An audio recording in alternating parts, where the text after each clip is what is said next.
Hey guys, welcome back. Today I have a Briggs and Stratton storm responder.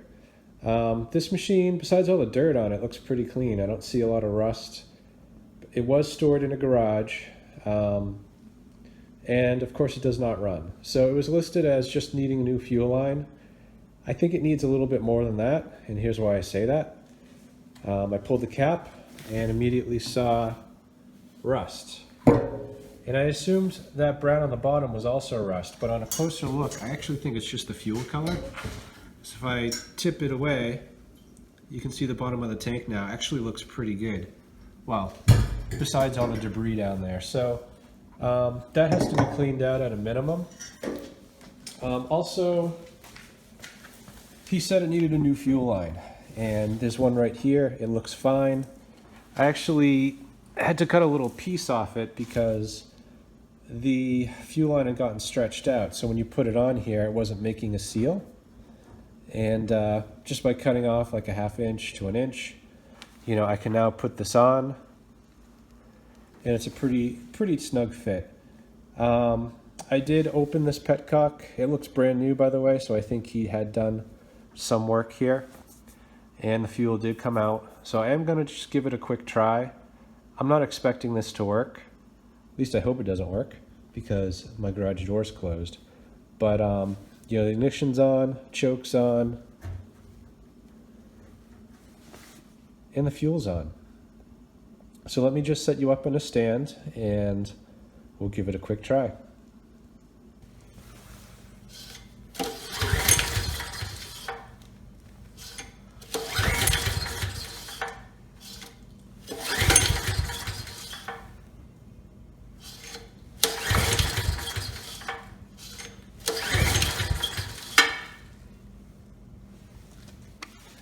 Alright, so on this generator, I think I'm going to start with the carburetor before moving on to the fuel tank. So in order to get the carburetor off, you need to take the air box off and the choke lever.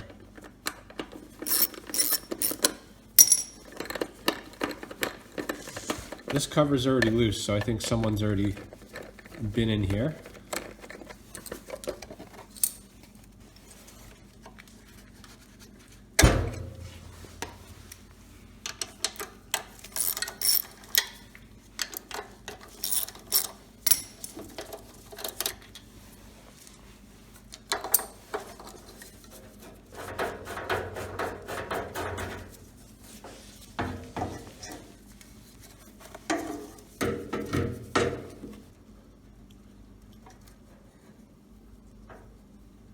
And then this right here just clips off and swings away, and then it can lift right out. Okay. Now it's just the torque socket on each stud to remove them.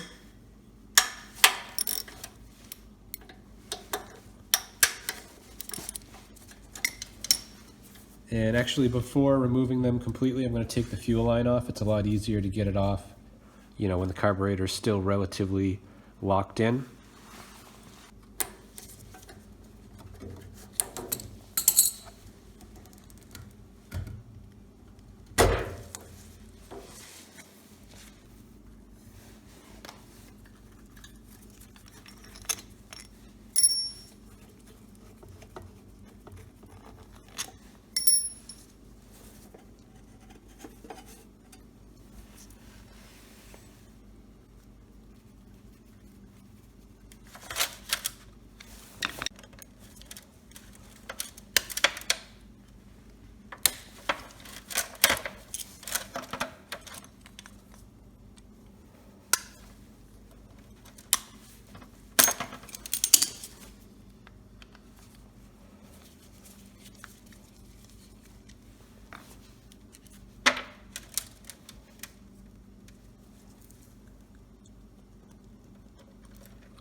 It's a lot cleaner in here than I was envisioning. You know, I mean, the bowl is a little dirty, but no big deal. So I'm guessing that the main jet must be clogged, or that fuel is just so bad that it couldn't start the engine, but I think it would have done something. Okay, and this piece here is supposed to lift off. It's kind of cemented in, so that could be, you know, the gasket is just glued in, or there's so much junk on the emulsion tube that it's kind of holding it in. So I do have to be careful. I don't want to rip this gasket.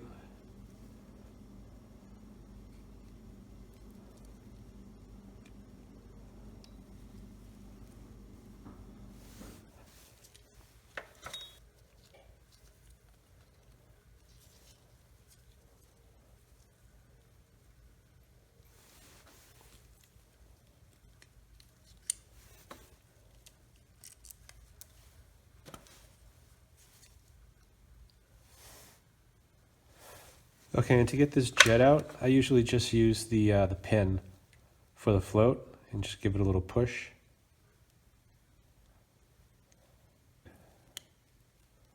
Oh, there we go.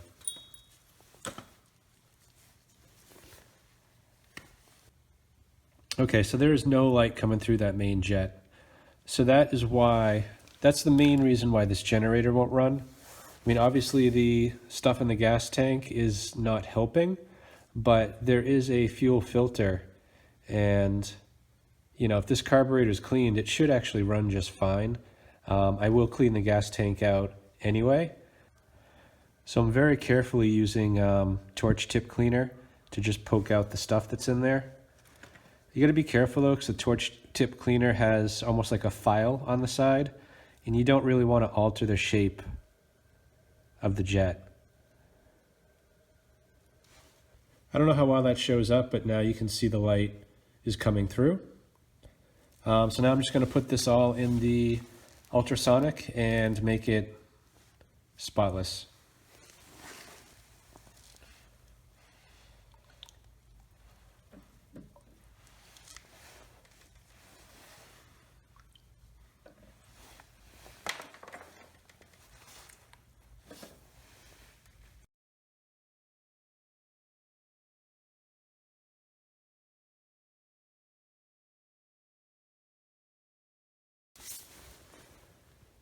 Okay, so it cleaned up pretty well. The bowl still, you know, it's not much that can be done about that. That's actually, I think, just the finish that kind of looks like that now. Anyway, gonna start to reassemble this.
Okay, good. That does it for the carburetor.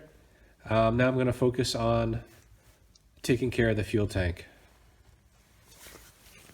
Okay, next for the fuel tank, there were 4 bolts, 1 in each corner. I've already removed those, so the tank is free, and it's disconnected from the carburetor. The only other consideration, I believe, is the fuel cap. It is a ventless system, so that cap is, has this hose that wraps underneath and down to the carburetor area. So I have to remove the cap before this tank will come off.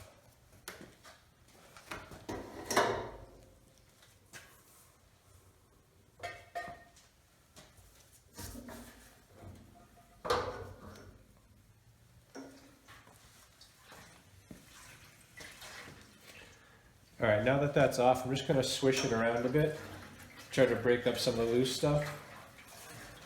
And what I want to do, I don't know if you can see this, probably not, is I want to get this fuel petcock off because that's where I'm going to drain it from.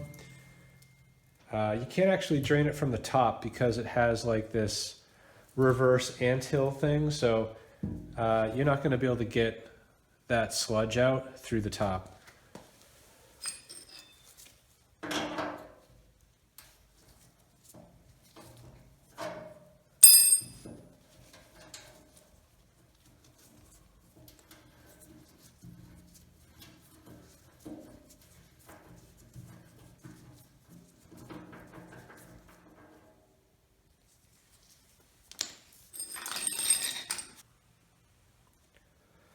Okay, and I'm going to use a coffee filter to try to catch some of that sediment.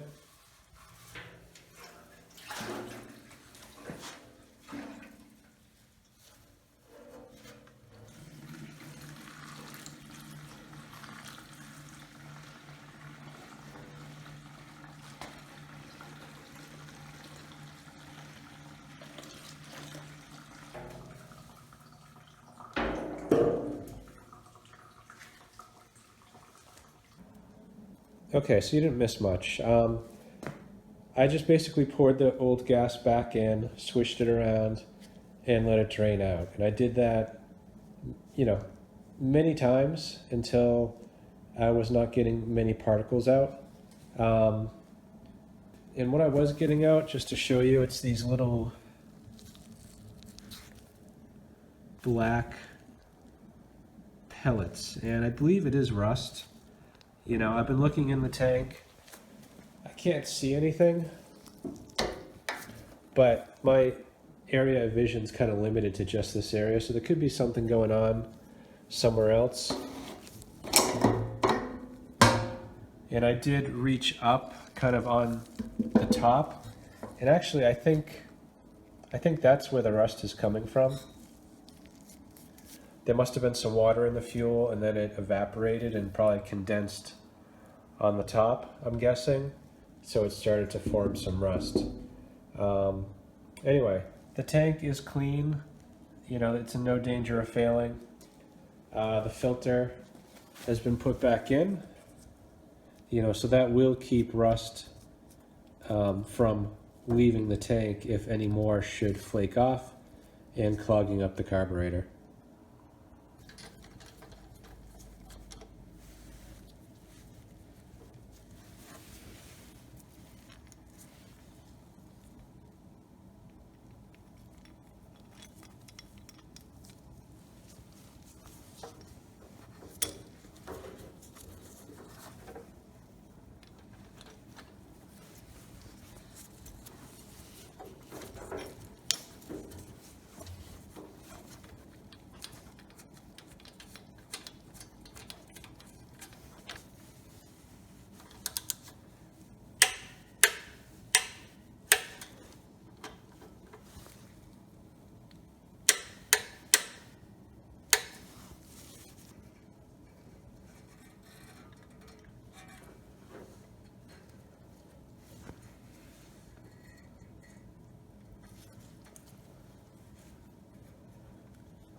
Alright, so I'm pretty sure whoever put this on put the wrong part on.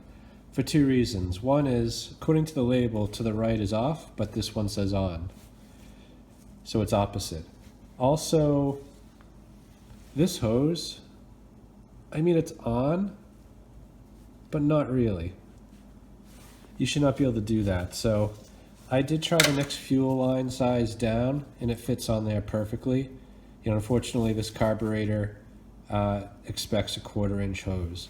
So, you know, I'll test it like this, but I definitely need to order the proper petcock so that it's a 1/4 inch on both ends.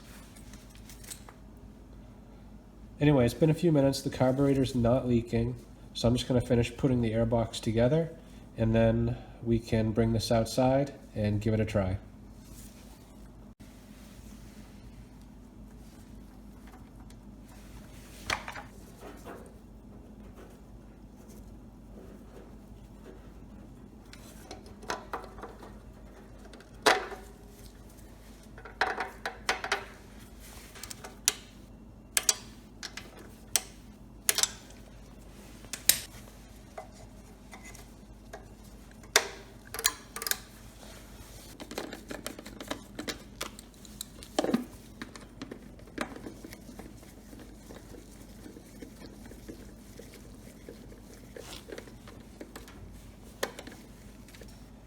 Okay, good. Let's bring it outside.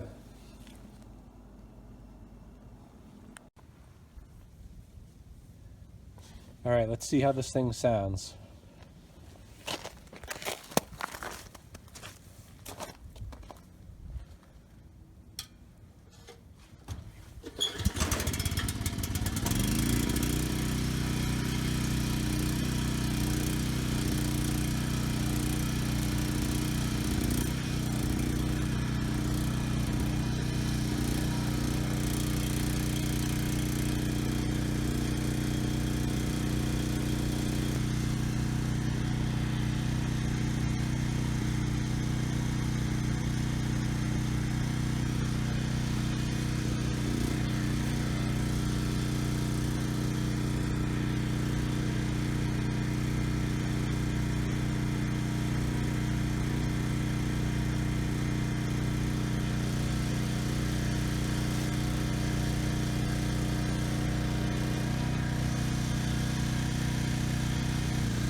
Okay, good. Started first pull.